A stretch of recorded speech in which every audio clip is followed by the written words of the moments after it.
as you and I have gotten into doing more running, like we've done triathlons and hiking and a lot more outside the gym stuff, we find that we're doing a lot fewer full range of motion movements. For instance, like running doesn't have you squatting or bending your knee all the way or bending your hip all the way. You're doing the same repetitive, like kind of half motion.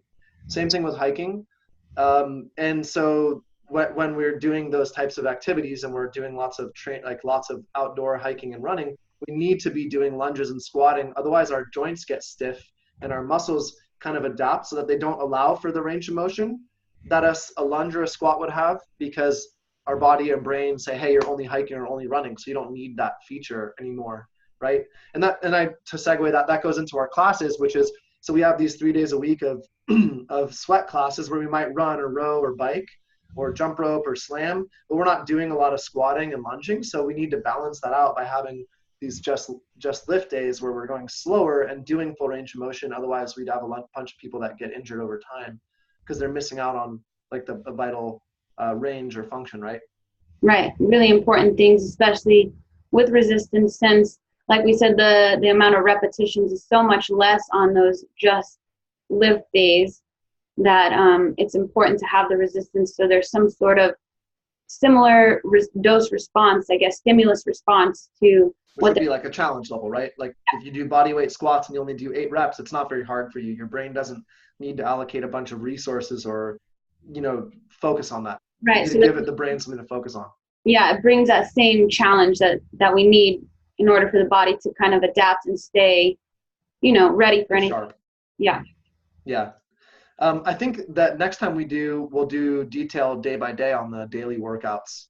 That's Cool. probably a good topic. I mean, I know Louise and Octavio have asked us. I'm sure other people have thought about it. So That was a great idea. we'll come back for that next week. Cool.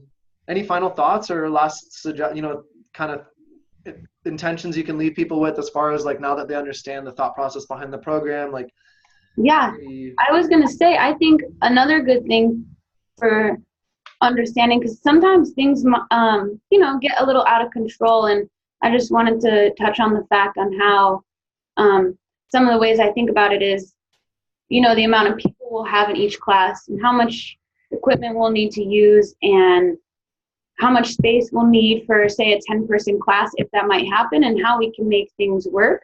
So those things kind of all go into play too during the design of the program. Is like, okay, and is there going to be enough barbells for this, and this, and enough dumbbells for this, and this? And sometimes it's a stretch for sure, but I test things out and it works, and people have been really cooperative.